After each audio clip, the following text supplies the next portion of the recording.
come today to tell you about my company, Invisible Cities, and how we see things differently. I thought it would be appropriate to start with a quote from Scotland's national poet, Robert Burns. If you don't know who Robert Burns is, I would definitely advise you check him out. His poetry is not only beautiful, a lot of it is still very relevant nowadays. So the quote is, "Oh, would some power the gift to give us, to see ourselves as others see us." Or in modern day English, "Oh, would some power the gift to give us, to see ourselves as others see us." The reason why I chose this is because my interpretation of it is that it's all about stereotypes. It's all about seeing things a certain way without really knowing what they're like. And to me, travel is all about challenging those stereotypes. Travel provides you with the context to go behind those stereotypes, to go behind the postcard, the things you thought you knew, the things you read online, or the things that somebody told you about the place that you're going to visit. So if you've never been to Scotland, please do come. You now have a friend there. But this may be your idea of Scotland. Men in kilts, great, monsters in lakes. Or this may be your idea of my home country, France. Weird food, people smoking cigarettes and cycling along the Seine. Before I ever traveled to the US, this was my idea of it. When I first started traveling internationally in my early 20s, it was always about work. I worked for an amazing organization called the Homeless World Cup. And what they do is they are a global network of street soccer programs using the power of football or soccer to change the lives of people who are experiencing homelessness. So I would travel to places like Romania, Indonesia, Canada, and see the power that football could have. But I would also hear the stories of hundreds of people who are in these countries and facing homelessness. My work was providing me with a very special context when I was traveling. Unfortunately, in 2014, I had to stop. My health wasn't too great, and all of a sudden, I went from 6 months of the year being abroad to being stuck in the UK. So what it made me feel was really sad. It made me realize how much I loved traveling. It made me get a tattoo of an airplane on my arm to signify this to the universe. But it also made me think, what does traveling mean to me? How do I want to travel, not for work, but for myself? What do I want to see when I travel abroad? And the answer to that was that I wanted to see things differently. So in 2016, I set up a social enterprise called Invisible Cities, and I'll tell you what a social enterprise is in a minute. And what we do is we train people who have an experience of homelessness to become walking tour guides of their own city. And we offer alternative, off-the-beaten-track tours to tourists and locals alike. We started in 2016, like I said, and since then have expanded to not only outside of Edinburgh, but to a total of 5 cities in the UK. And we have been recognized as a leader in sustainable tourism in the country.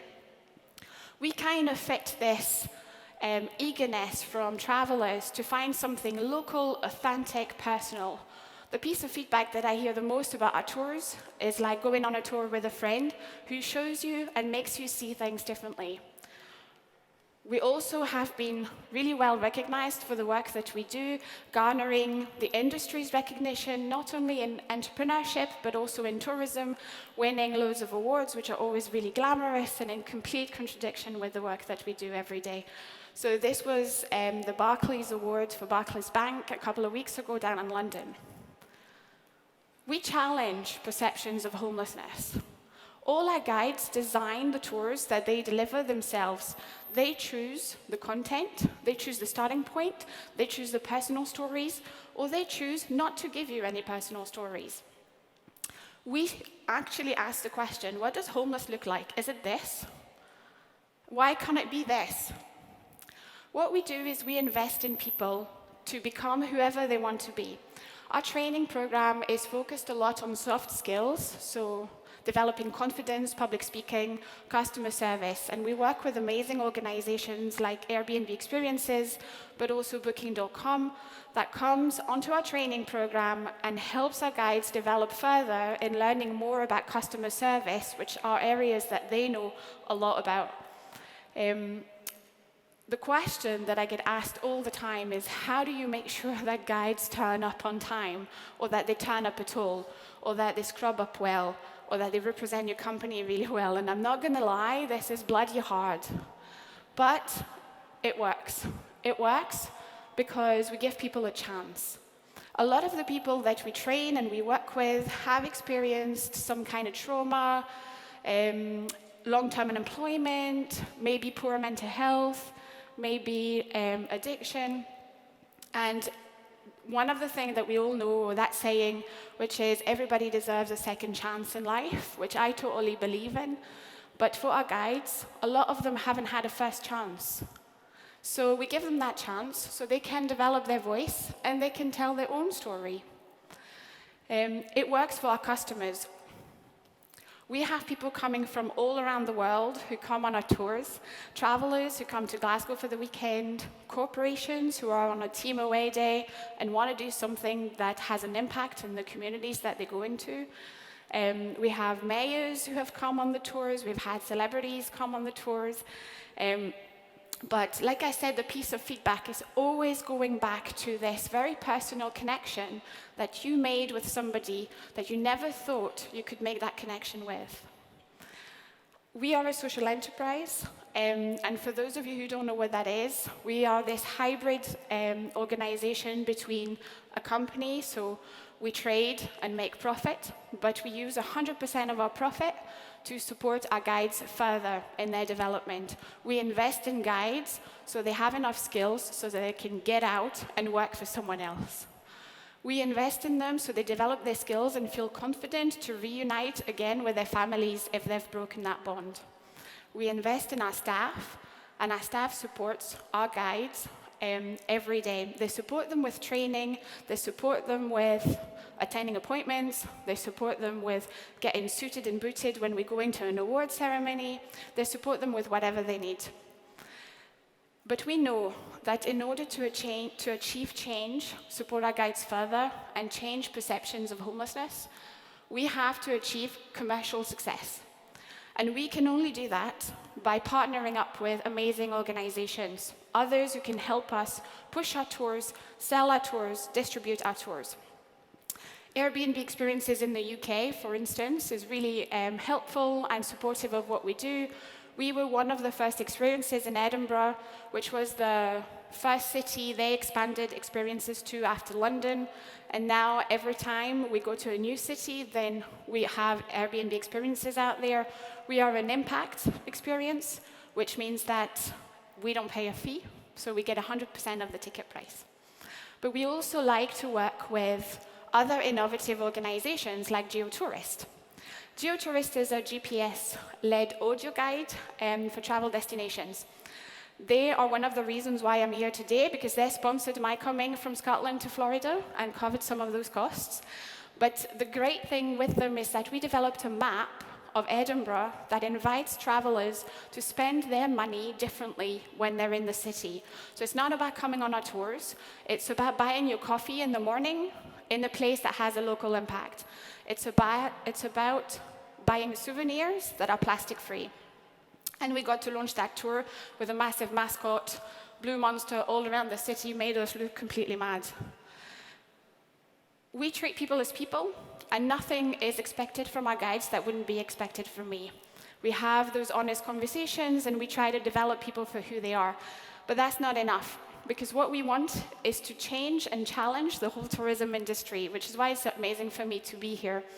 One of the examples of how we do that is working with the Scottish Tourist Guide Association, which is the only association of professional guides in the country. Now, their training is about 2 years long and costs about $9,000.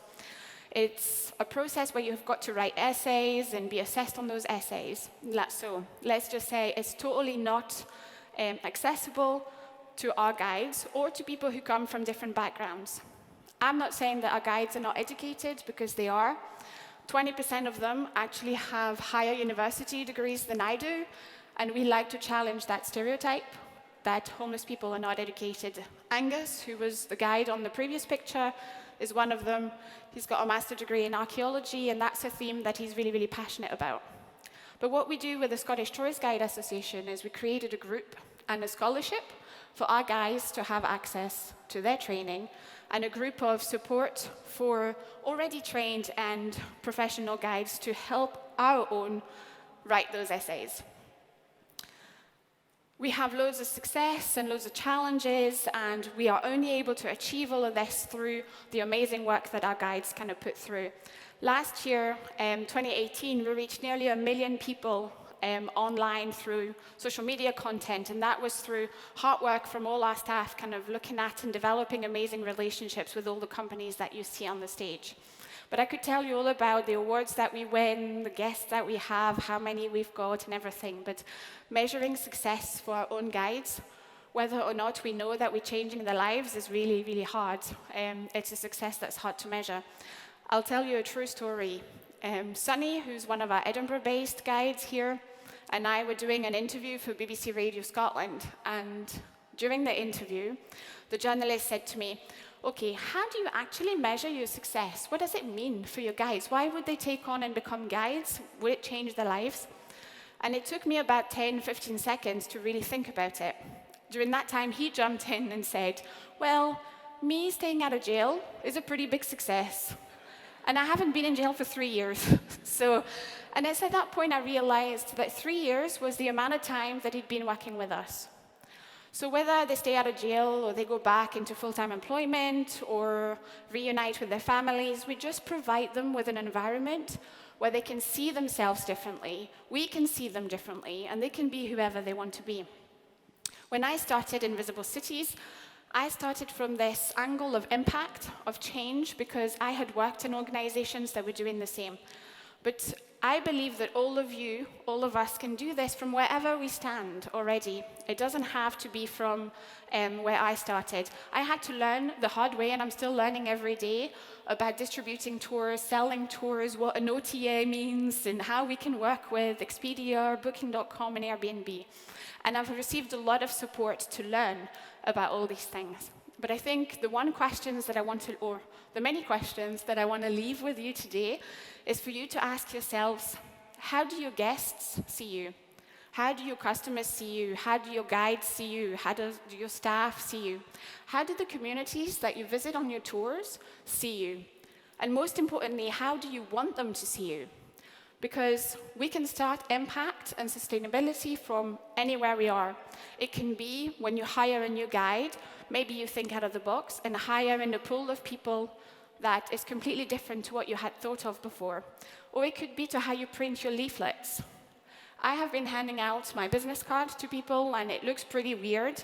So if you get a business card from me, don't be surprised. First off, it's black ink on black paper, because we are Invisible Cities. But it's also made by a local organization that employs people, young people in our communities, to design and print amazing leaflets and business cards. So by making that choice, I've made an impact in our community and have had an amazing product to offer you all.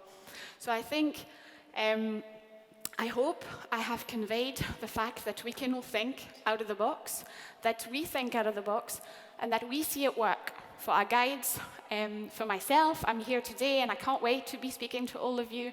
For our customers who keep returning to our tours across the UK, and for our partners.